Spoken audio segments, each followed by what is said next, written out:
किसी भी कर्म, किसी भी मार्ग से चलना हो, कोई भी तुम्हें दुख हो बुद्धि लो, कोई भी दोष तुम्हारे अंदर हो बुद्धि लो, किसी भी गुण की कमी हो बुद्धि लो, कैसा भी सुख चाहिए बुद्धि लो। गीता सलाह देने के लिए आई है, गीता आपकी समझ बढ़ाने के लिए आई है और सबकी समझ बढ़ाने के लिए आई है, सबका दुख दूर करने के लिए आई है, सबको सुख देने के लिए आई है, सबको पूर्ण बनाने के लिए आई है। ये एक देश के लिए, एक काल के लिए, एक जाति के लिए, एक वर्ण के लिए, एक आश्रम के लिए, एक संप्रदाय के लिए ये ग्रंथ नहीं है। ये सार्वजनिक हित की दृष्टि से जो भगवान की संतान है, जो भगवान की सृष्टि में हैं, जो भगवान से पैदा हुए हैं, जो भगवान में रह रहे हैं, उनके लिए, सबके लिए ये गीता आई है। अब हम आपको ये सुनावें कि ये किस तरह से हमारे दुख और दोष को दूर करती है। आप कल्पना करो कि एक मनुष्य अपने ऐश्वर्य के मद में मत हो रहा है। अस्मिता उसको बोलते हैं, अस्मिता। अस्मि माने मैं होता है संस्कृत में, अस्मि माने मैं। और ये क्रियापद का प्रयोग अहम के लिए, संज्ञा के लिए क्रियापद का प्रयोग व्याकरण में ये हुआ है। संज्ञा है अहम मैं, सर्वनाम, और इसके लिए क्रियापद अस्मि, ये क्रियापद है, अस धातु का क्रियापद है अस्मि। परंतु क्या आश्चर्य है कि सर्वनाम संज्ञा अहम के लिए अस्मि पद का प्रयोग हुआ है। अस्मि का जो भाव है उसको बोलते हैं अस्मिता, अस्मेर भाव अस्मिता, अस्मि पना। अस्मिता माने अस्मि पना, मैं पना। ये क्रियापद का प्रयोग क्यों हुआ? बोले ये शांति दशा में नहीं रहती है, जब समाधि लग जाएगी तब ये अस्मिता नहीं रहेगी, इसलिए अस्मि अस्मि अस्मि ये मनोवृत्ति की एक क्रिया है। अस्मि अस्मि अहम अस्मि अस्मि अस्मि।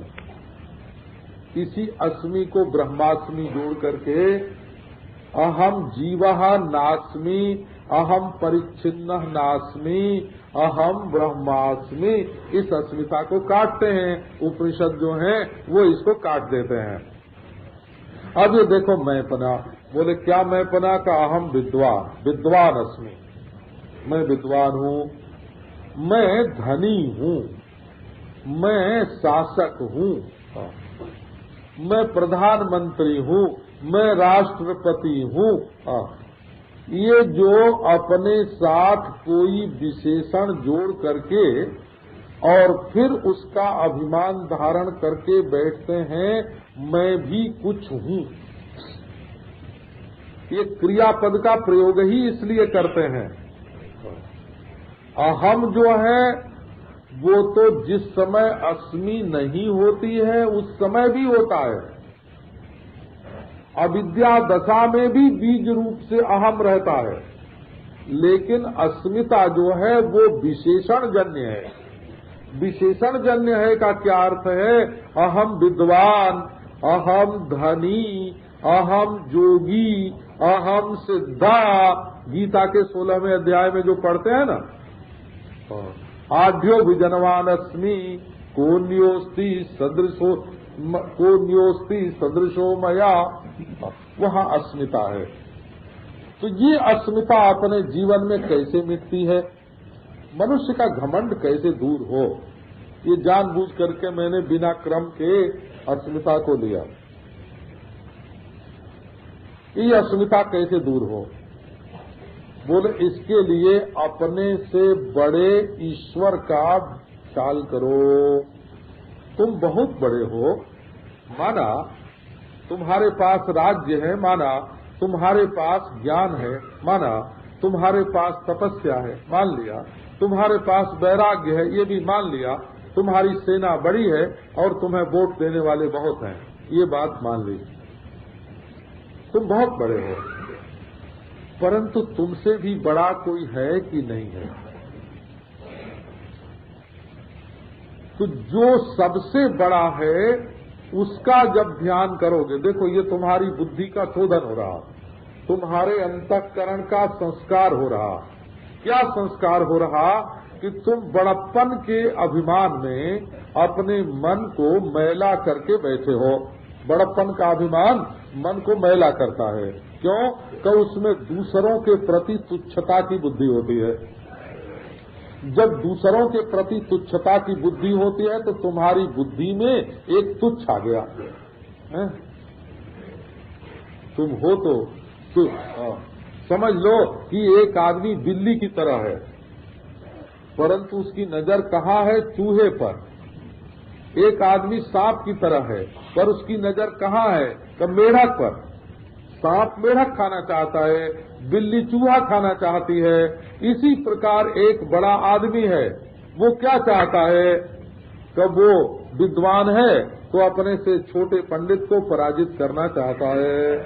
वो वैराग्यवान है तो अपने से कम वैराग्यवान को छोटा दिखाना चाहता है। वो तपस्वी है तो अपने से कम तपस्वी को वो तुच्छ बताना चाहता है। जब मनुष्य कोई बड़प्पन धारण करके बैठता है तो अपने से छोटों की ओर देखता है और छोटों की ओर देख देख कर अपने में बड़प्पन का आरोप करता है। यही मैल है। मैल क्या है? मैल यही है, जैसे मनुष्य के शरीर में यदि जुएं पड़ जाएं तो मैल है कि नहीं है? मनुष्य के बाल में अगर जुएं हों, मनुष्य के कपड़े में अगर जुएं पड़ गए हों तो मैल है कि नहीं है? इसी प्रकार एक बड़े आदमी के मन में अगर छोटों का ख्याल हमेशा आता हो और उनकी अपेक्षा से वो अपने को बारंबार बड़ा मानता हो, और सब मूर्ख हैं मैं विद्वान हूँ, और सब भोगी हैं मैं जोगी हूँ, और सब अज्ञानी हैं मैं ज्ञानी हूँ, तो क्या हुआ? अस्मिता हुई ना। तो इस अस्मिता रूप दोष को दूर करने का उपाय क्या है? अस्मिता कैसे छूटेगी? ये मैल कैसे छूटेगा? ये आपके मन का मैल, ये आपके मन का मैल कैसे छूटेगा? ये तब छूटेगा जब आप अपने से बड़े की उपासना करेंगे। अच्छा तो आओ, हम एक और बड़े राजा की उपासना करते हैं, बड़े विद्वान की उपासना करते हैं, बड़े तपस्वी की उपासना करते हैं, तो नहीं, उससे नहीं छूटेगा। क्योंकि वो जो बड़ा विद्वान बड़ा तपस्वी है उसमें भी तो अस्मिता बैठी होगी, और बैठी होगी तो वो दूसरों को अपने से छोटा समझता होगा। तब ऐसे सर्वज्ञ, ऐसे परमेश्वर जिससे कोई बड़ा नहीं है, परंतु जो अपने से किसी को छोटा नहीं देखता, सबको अपना स्वरूप देखता है, जो सबको अपने ज्ञान में देखता है, जो सबको अपने शरीर में देखता है, जो अपने को सर्वात्मा के रूप में अनुभव करता है, तो उस विराट, उस हिरण्यगर्भ, उस परमेश्वर की ओर जब तुम्हारी दृष्टि जाएगी तो तुम्हारे अंदर जो बड़प्पन की अस्मिता है वो धुल जाएगी। इसका अर्थ ये है कि परमेश्वर की जो भक्ति है, परमेश्वर की जो भक्ति है वो हमारी अस्मिता रूप दोष का संस्कार करती है, उसको मिटा देती है। इसी प्रकार राग द्वेष को मिटाने के लिए वैराग्य बुद्धि होती है, अभिनिवेश को मिटाने के लिए धर्म बुद्धि होती है, और परब्रह्म परमात्मा के अज्ञान को मिटाने के लिए तत्व ज्ञान होता है। तो ये गीता क्या करती है? कौन सी बुद्धि न होने के कारण हमारे अंदर कौन सा दोष है, और उस दोष को ये गीता माता कैसे मिटाती हैं? आप देखेंगे सारी गीता में, सारी गीता में आपके अधर्म को मिटाने के लिए धर्म का उपदेश मिलेगा। अब धर्म का उपदेश कैसे है, हम फिर से नीचे की तरफ आ जाते हैं। तस्मात् शास्त्रम प्रमाणम ते कार्याकार्य व्यवस्थितौ ज्ञात्वा शास्त्र विधानोक्तम कर्म कर्तुमिहार्हसि। धर्म की बात जब लेनी होगी तो ये देखना है कि आपका जो अभिनिवेश है,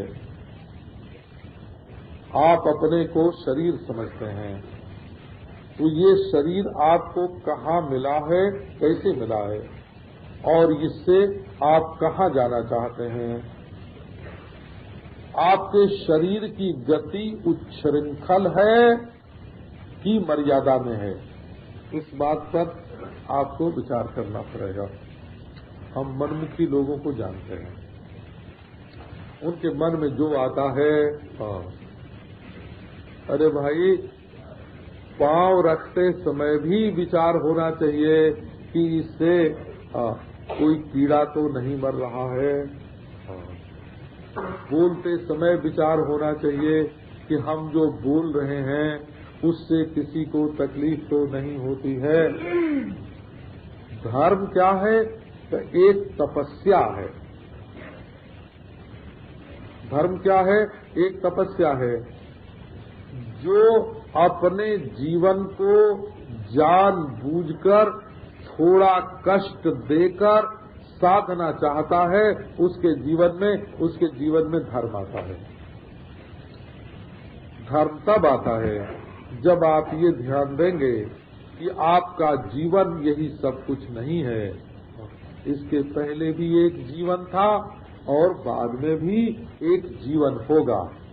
तब पहले वाले धर्म के परिणाम स्वरूप इस जीवन की प्राप्ति हुई है, तो इस जीवन में जो हम धर्म करते हैं उसके परिणाम स्वरूप अगले जीवन की प्राप्ति होगी। इस शरीर में से अपने आप को ऊपर उठाने के लिए जो युक्ति है, तंत्र है, युक्ति है, तंत्र है, टेक्निक जिसको आजकल बोलते हैं ना, टेक्निक है। क्या है, देखो एक का पिता मर गया, पिता मर गया, तो गांव के लोगों ने कहा कि श्राद्ध करो। उसने कहा ये श्राद्ध क्या होता है। देखो एक धर्म की बात आपको सुना,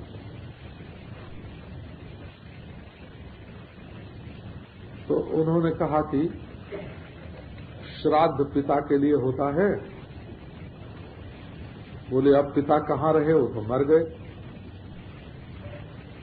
तो बोले भाई नहीं, पिता तो इतनी अच्छी वस्तु है, इतनी मान्य है कि मरने के बाद भी शरीर से उसके न रहने पर भी उसका आदर किया जाता है।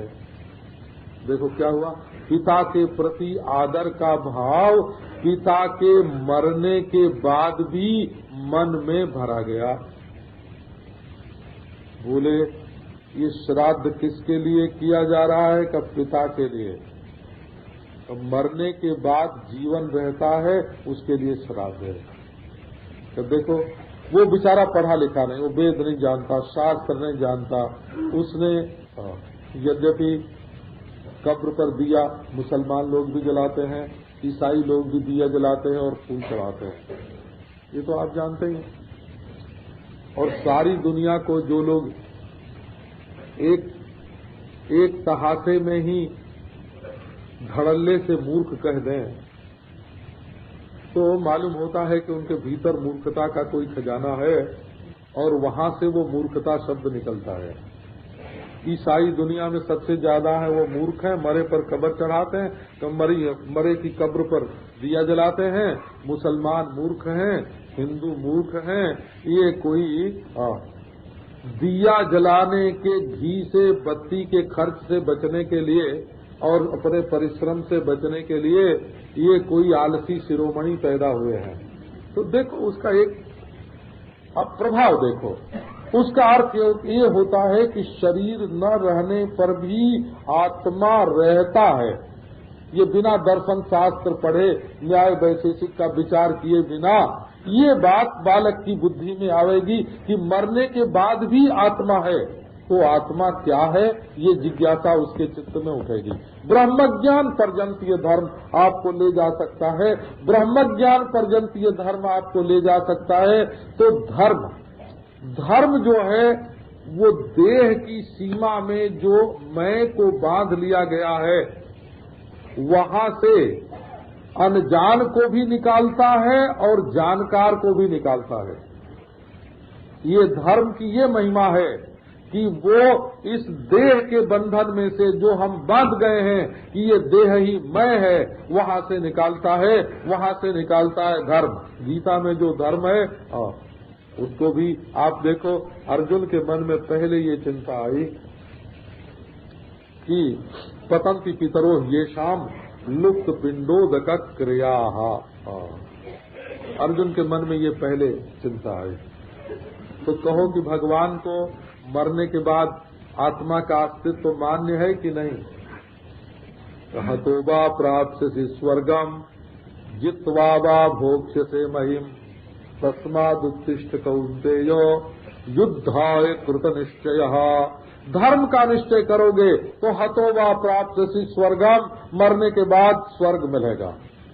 ये जो देह को लेकर के इसका जीव को तृप्त करना ही सबसे बड़ा सुख है, त्वचा को तृप्त करना ही बड़ा भारी सुख है, रसनेन्द्रिय जननेन्द्रिय का भोग ही सबसे बड़ा सुख है। तो ये कल्पना छोड़ो, अपने सुख को स्थायी बनाने के लिए जीवन में धर्म लाओ। वो धर्म क्या है? ये जो तप के नाम से गीता में जिसका वर्णन है ना, तप के नाम से, वही असल में मनुष्य का धर्म है। मनुष्य का धर्म दूसरा होता है हो, ये संप्रदाय का धर्म दूसरा होता है। संप्रदाय में तो मनुष्य को द्विजाति होना पड़ता है। द्विजाति होना, एक जन्म से पैदा हुए, एक यज्ञोपवीत संस्कार कराया, एक जन्म से पैदा हुए, एक खतना हुआ, एक जन्म से पैदा हुए, एक बपतिस्मा हुआ। दोबारा संस्कार करा करके जो संस्कार धारण किया जाता है वो तो मनुष्यता को डबल बनाने के लिए है, परंतु जो जन्म से मनुष्य है उसके लिए तो भाई देखो, अनुद्वेग करम वाक्यम सत्यम प्रियहितम जत स्वाध्यायाभ्यसन चैव वाङ्मयम तप उच्यते। बोलो तो ऐसा कि किसी के मन में उद्वेग न हो, ताना मार के मत बोलो, व्यंग्य मार के मत बोलो, नहीं तो इसका ऐसा पाप लगेगा कि तुम्हें इतना ताना सुनना पड़ेगा, इतना व्यंग्य सुनना पड़ेगा कि मरने के बाद भी तुमको चैन नहीं मिलेगा। बोलना हो तो ऐसा बोलो कि जिससे किसी को उद्वेग न हो, सत्य हो, प्रिय हो, हितकारी हो, मित हो, अवसरोचित हो। पाठ करो स्वाध्याय अपने स्वरूप का जिसमें निरूपण है, अपने शाखा का जो वेद है का उसका स्वाध्याय। इसका नाम धर्म होता है। देवद्विज गुरु प्राज्ञ पूजनम शौच मार्जवम ब्रह्मचर्यम अहिंसा च शारीरम तप उच्यते। ये शरीर का धर्म, मनुष्य के लिए धर्म है। ये देवद्विज गुरु प्राज्ञ पूजनम, ये मनुष्य के लिए धर्म है। और मन प्रसाद सौम्यत्वम मौनम आत्म विनिग्रह भाव संशुद्धि दिते तपो मान समुच्यते।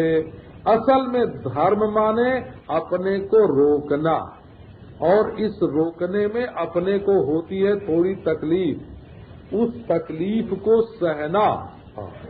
जो पवित्र भोजन करना चाहता है उसको कभी भूखा भी रहने का सामर्थ्य चाहिए, और असल में भूखा रहने का सामर्थ्य उसी को प्राप्त होता है जो पवित्र रहने की इच्छा करता है। तो इसलिए मनुष्य के जीवन में जब धर्म आता है तो उसकी वाणी को पवित्र बनाता है, उसके शरीर को पवित्र बनाता है, उसके मन को पवित्र बनाता है, और केवल शारीरिक इंद्रियक सुख भोग में ही जो लोग फंसे हुए हैं उनको इससे ऊपर उठाता है। ये धर्म बुद्धि देने के लिए ये गीता माता धर्म बुद्धि का दान करके अभिनिवेश का जो विकार है उस विकार को मिटाने के लिए गीता माता संस्कार करती है। ये गीता मनुष्य जाति की माँ है, ये भगवान की वाणी, भगवान है पिता और ये सरस्वती है माता। ये सरस्वती, गीता सरस्वती है माता, और ये हमारे हृदय में जो बुद्धि की मलिनता है उसको दूर करने के लिए आई है। जब तक बुद्धि शुद्ध नहीं होती तब तक मन शुद्ध नहीं होता, तब तक शरीर शुद्ध नहीं होता, तब तक वाणी शुद्ध नहीं होती। असल में मनुष्य की बुद्धि अगर ठीक हो जाए, अक्कल अगर ठीक हो जाए तो बुद्धौ शरणम अन्विच्छ कृपणा फल हेतवा, बुद्धि की शरण ग्रहण करो। ये बात हम गीता में बतावेंगे। गीता माने बुद्धियोग, और बुद्धियोग के 4 भेद, धर्म बुद्धि, वैराग्य बुद्धि, ऐश्वर्य बुद्धि और तत्व बुद्धि। ये 4 बुद्धियों का वर्णन भगवद गीता में है, और ये हमारे जीवन को निर्मल बनाने वाला, संस्कृत बनाने वाला है।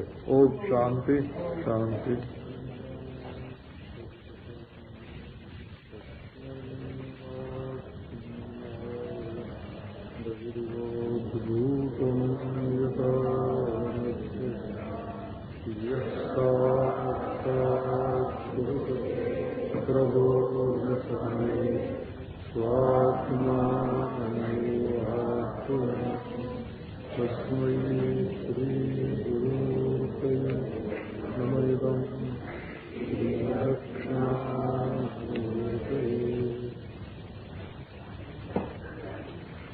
प्रपन्न पारिजाताय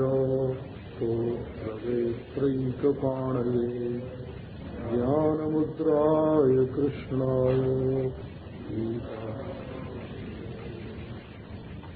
सर्वोपनिषदो गावो दोग्धा गोपालनन्दनः पार्थो वत्सः सुधीर्भोक्ता दुग्धं गीतामृतं महत्।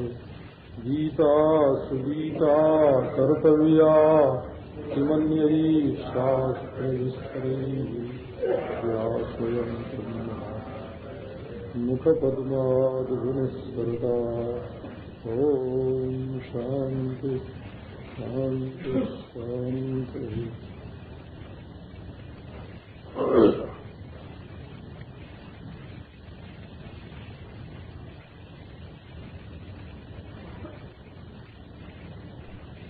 अपने जीवन में जो संस्कार करना है,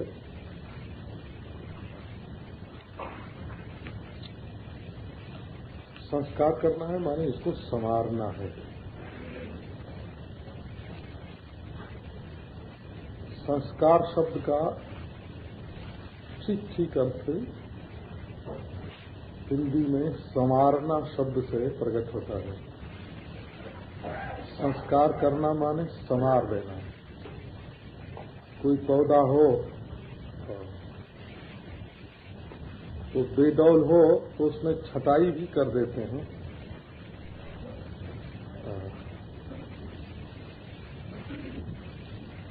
उसके फूल पत्ते ठीक न आते हों तो उसमें खाद दे देते हैं।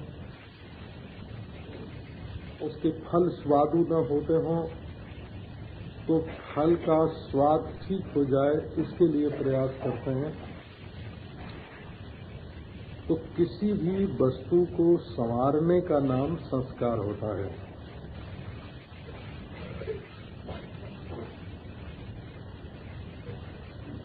अब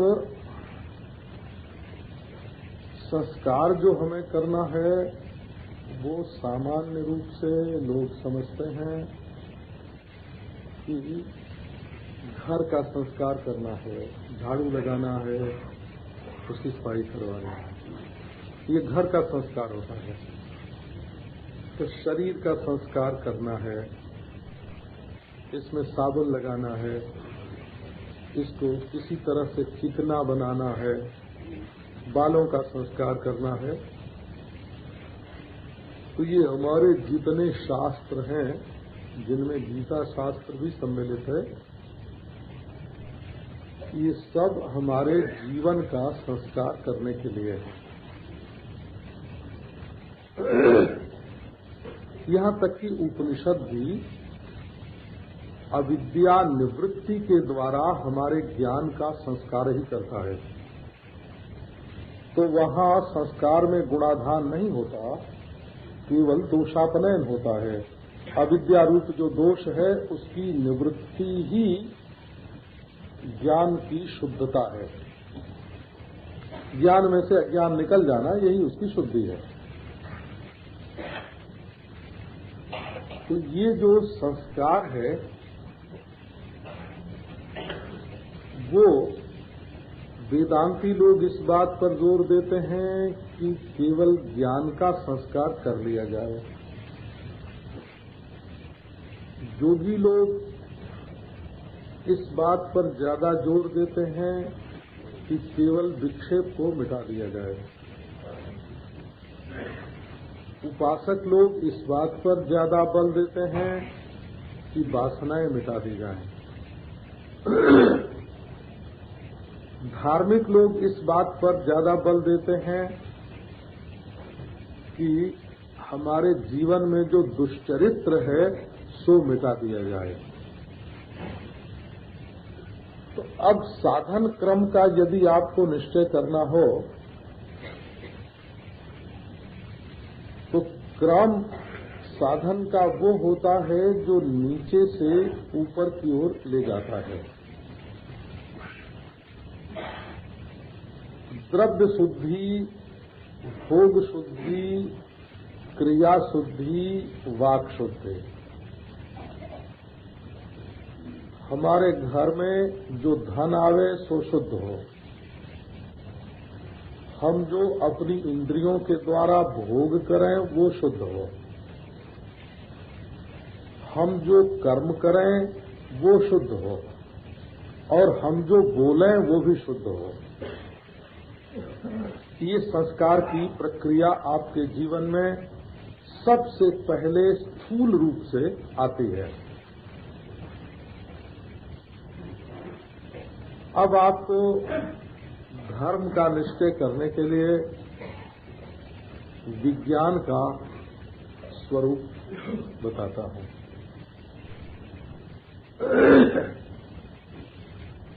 किसी भी द्रव्य को शुद्ध करना हो, माने उसमें दूसरी मिली हुई चीजों को निकालना हो या उसके अलग शुद्ध रूप को परखना हो, द्रव्य माने चीजें, वस्तुएं, जिनसे आजकल दवाओं से लेकर के अणु बम तक बनाए जाते हैं, रासायनिक प्रक्रिया, तो उनको जोड़ना या तोड़ना या विश्लेषण करना, अलग करना, ये यांत्रिक प्रक्रिया से लेबोरेटरी में किया जा सकता है। अमुक मशीन पर देख लिया, अमुक चीज मिला के देख लिया, अलग कर लिया, जोड़ लिया, तोड़ लिया। बाहरी जो वस्तुएं हैं उनका निर्णय करने के लिए यांत्रिक और इंद्रियक विज्ञान पर्याप्त होता है, परंतु धर्म का निर्णय करने के लिए विज्ञान कहाँ है, इस बात पर आप ध्यान देना। धर्म का निर्णय करने के लिए एक लेबोरेटरी, एक प्रयोगशाला आपको मिली हुई है और वो है शरीर। इस शरीर में सारे शरीर को ढोने के लिए पांव है। इस शरीर में सबको पौष्टिक आहार पहुंचाने के लिए खजाना है पेट का, शरीर की रक्षा करने के लिए हाथ है और ज्ञानों का संग्रह करने के लिए सिर है। मुख्य रूप से आप ये देखें तो ये शरीर में जो 4 विभाग है ये समन्वित होकर काम करता है कि पृथक पृथक काम करता है। पांव चलता है तो सारे शरीर के हित की दृष्टि से चलता है। पांव का धर्म यह है कि वो ऐसी जगह न चले कि सिर में चोट लग जाए और फूट जाए। हाथ का धर्म यह है कि वो ऐसा काम करे कि आंख सुरक्षित रहे, कान सुरक्षित रहे, ये नहीं कि आंखें ही फूट जाए, कान ही बहरा हो जाए, ऐसी चोट नहीं लगानी चाहिए। पेट में भोजन ऐसा पहुंचना चाहिए या रहना चाहिए जो सारे शरीर के लिए हितकारी हो, और हमारे मस्तिष्क में ज्ञान ऐसे होने चाहिए जो सारे शरीर के लिए हितकारी हो। तो हम जब शरीर की ओर दृष्टि डालते हैं तो इसमें संग्रह की भी अपेक्षा है पेट में,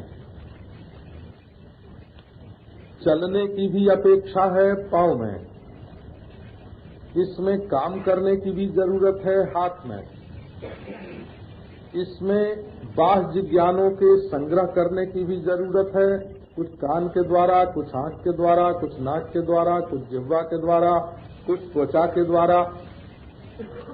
माने हमारे जीवन में दिल दिमाग की भी जरूरत है, धर्म कर्म की भी जरूरत है, भोग राग की भी जरूरत है, और वो सब समन्वित रूप से सारे शरीर के हित की दृष्टि से। ये धर्म का निर्णय करने के लिए प्रयोगशाला है आपका शरीर, समन्वित रूप से हाथ पांव दोनों मिल के काम करें। आंख रास्ता बतावे और पांव चले, पांव चले और आंख रास्ता देखती जाए। तो ये जो शरीर में यही हमारे समाज विभाजन का समंजन का मुख्य स्थल यही है शरीर। हम प्रयोगशाला में वस्तु के स्वरूप का निश्चय कर सकते हैं, परंतु धर्म क्रिया के द्वारा संपन्न होता है, धर्म भाव के द्वारा संपन्न होता है, धर्म कर्ता के द्वारा संपन्न होता है। इसलिए धर्म का निश्चय प्रयोगशाला में किसी यंत्र के द्वारा नहीं हो सकता। इस शरीर का अंतरंग विश्लेषण करने से धर्म का विज्ञान ज्ञात हो सकता है। अब मनुष्य सहज भाव से इस एक शरीर में ही आबद्ध है, इसी को वो मैं समझता है, और इस शरीर के लिए जो उपयोगी वस्तु और पदार्थ होते हैं उनको वो मेरा समझता है।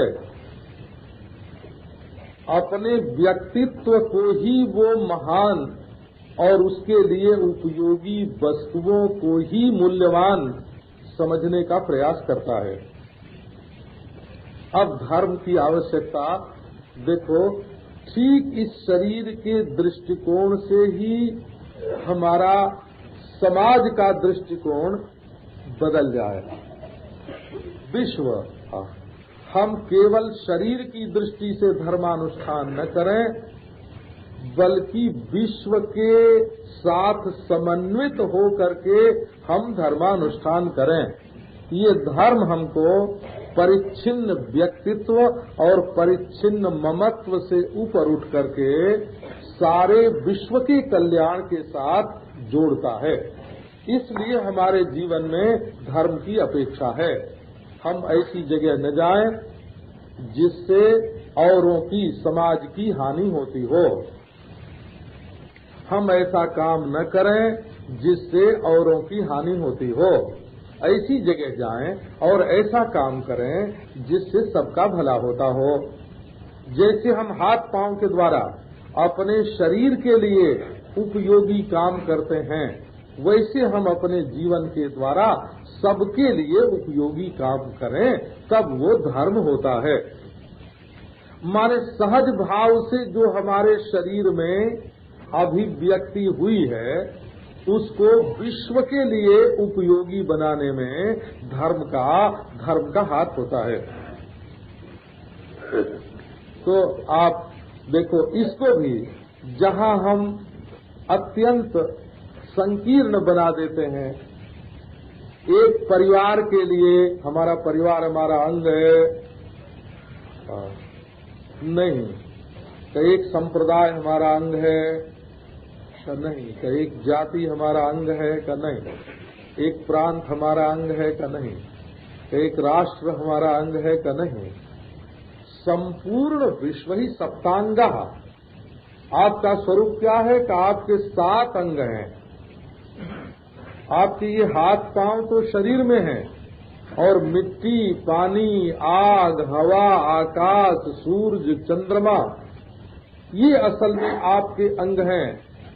तो आपके जितने कर्म हैं, जितने कर्तव्य हैं, जितने धर्म हैं, वो सब के सब आपके सप्तांग रूप को दृष्टि में रख करके इस देह में से आपको उठाकर सारे विश्व में फैलाते हैं। ये मैं आपको ये सुना रहा हूँ कि आखिर शास्त्र के पास भी तो कोई न कोई दृष्टि होती है, दृष्टिकोण होता है।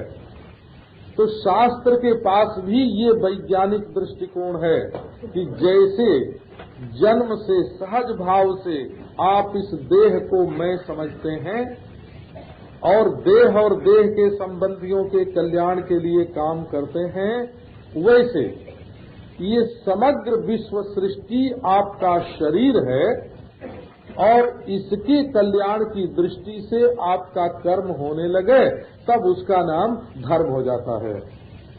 इसी में अंतःकरण की शुद्धि है। तो धर्म की रक्षा और अधर्म का विनाश, जो संपूर्ण विश्व के लिए उपयोगी, उन्नति कारक, प्रगति कारक, वो होता है धर्म।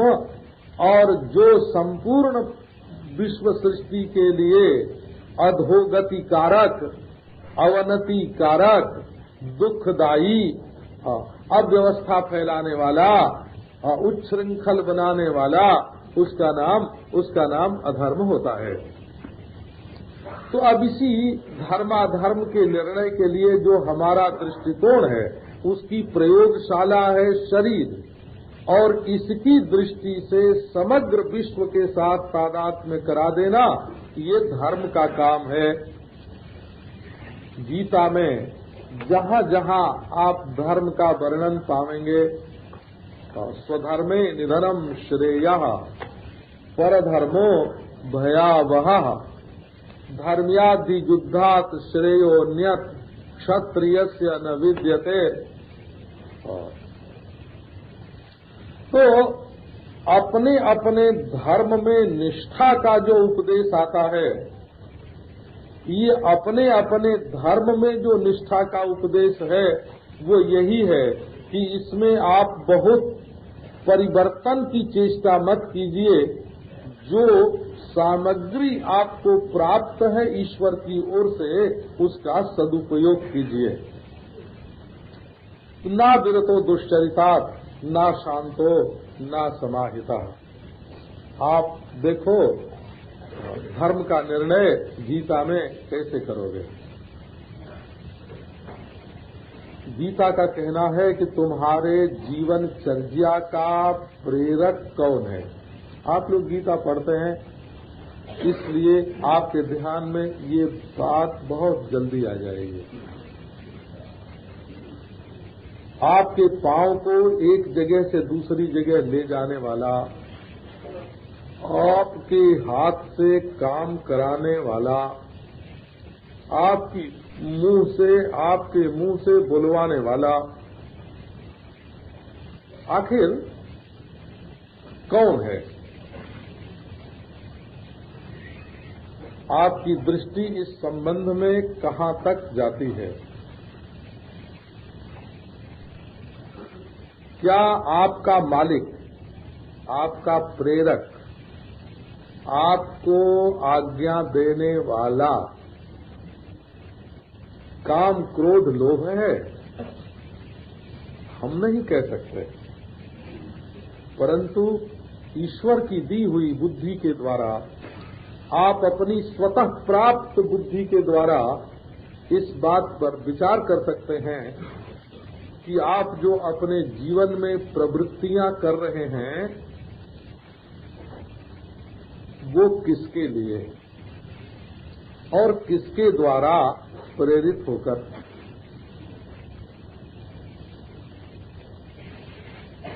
बाल्यावस्था में आपका यज्ञोपवीत संस्कार हुआ, गायत्री का उपदेश किया गया और उसमें आपको ये प्रार्थना सिखाई गई कि ईश्वर हमारी बुद्धि वृत्तियों को श्रेष्ठ कर्म में लगावे। ये आपने सीखा है कि नहीं सीखा है? धियो यो न प्रचोदयात् प्रकृष्टे कर्मणि प्रेरयेत्। परमेश्वर हमारी बुद्धि को श्रेष्ठ कर्म में लगावे, ये आपने प्राप्त किया कि नहीं किया? अब आप देखो कि कहीं आपके हृदय में ईश्वर की प्रेरणा के स्थान पर कहीं काम की, क्रोध की, लोभ की प्रेरणा तो नहीं आ गई। आपके जीवन का संचालक कौन है? पहली बात यह है कि आप ये विचार करो कि क्या आपको काम संचालित कर रहा है जीवन में, क्रोध संचालित कर रहा है जीवन में, लोभ संचालित कर रहा है जीवन में, कि आप ईश्वर के द्वारा, सद्बुद्धि के द्वारा संचालित हो रहे हैं? हम नहीं बता सकते। आपके जीवन पर उंगली उठाने का हमको कोई अधिकार नहीं है, परंतु आपकी नजर, आपकी आंख, आपकी सद्बुद्धि, आपके अंतर में बैठा हुआ परमात्मा, तेन चेद अविवादस्ते माँ गंगाम माँ कुरूम गमहा। आप देखो, जब आप चोरी और बेईमानी की ओर अग्रसर होते हो तो आपके भीतर बैठ करके लोभ आपका संचालन करता है। उस समय ईश्वर का पता कहाँ होता है? जिस समय आप हिंसा, मार काट में प्रवृत्त होते हो, उस समय क्रोध आपके जीवन का संचालन करता है। जिस समय आप अनाचार और व्यभिचार की ओर प्रवृत्त होते हो, उस समय काम आपके जीवन का संचालन करता है।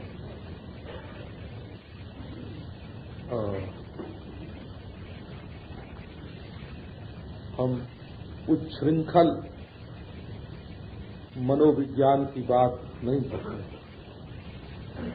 जिसमें कोई मर्यादा ही नहीं है, कोई धर्म ही नहीं है।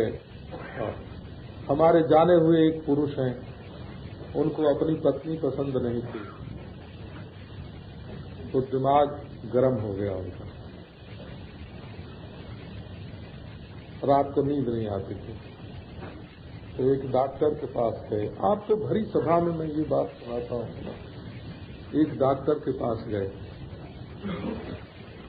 डॉक्टर ने उनसे कहा कि तुम्हें तुम्हारी पत्नी पसंद नहीं है, इसलिए तुम्हारा दिमाग खराब हो रहा है, तो तुम दूसरी स्त्री रख लो। ये सलाह उसको दी। नहीं, हम बिल्कुल कुछ आलोचना नहीं करते हैं, जब उस पुरुष का आकर्षण दूसरी स्त्री की तरफ हुआ, उसके साथ वो घूमने लगा, तो उसकी पत्नी पागल हो गई। अब वो पत्नी पागल हो गई तो वो भी उसी डॉक्टर के पास गई। हाँ, तो डॉक्टर ने पत्नी से कहा कि तुम दूसरे पुरुष से प्रेम कर लो, है ना, तुम दूसरे पुरुष के साथ संबंध रख लो। अब बताओ आप, हैं? अच्छा, अब दोनों मेरे पास आए, अब दोनों मेरे पास, हाँ, पति ने बताया डॉक्टर ने हमको ये सलाह दी है, और पत्नी ने बताया कि डॉक्टर ने हमको ये सलाह दी है। क्योंकि धर्म का जो संस्कार है ना चित्त में, धर्म का जो संस्कार है चित्त में, वो भीतर से कोसता है। एक अभिज्ञात सखा, धर्म जो है ये एक अभिज्ञात सखा है, जिसको आप जानते नहीं, देखते नहीं, पहचानते नहीं, परंतु आपके हृदय में यदि वो बैठा रहेगा तो बुरा काम करते समय भीतर से एक बार वो आपको संदेश देगा कि गलत जगह जा रहे हो। इसी का नाम धर्म है। आपको चोरी बेईमानी से रोकने के लिए, आपको अनाचार व्यभिचार से रोकने के लिए, आपको हिंसा और वैमनस्य से रोकने के लिए भीतर आपके परमेश्वर बैठ करके धर्म की उपाधि से परमेश्वर को प्रेरणा देने के लिए भी कोई जरिया चाहिए, कोई द्वार चाहिए। ये बात जो मैं बोल रहा हूँ सामान्य रूप से आपको परमेश्वर दिखावेगा, परंतु आंख के द्वारा रूप के दर्शन की योग्यता देगा। आपको गंध का ज्ञान परमेश्वर करावेगा, परंतु नासिका के द्वारा। आपको शब्द का ज्ञान करावेगा, परंतु कान के द्वारा। आप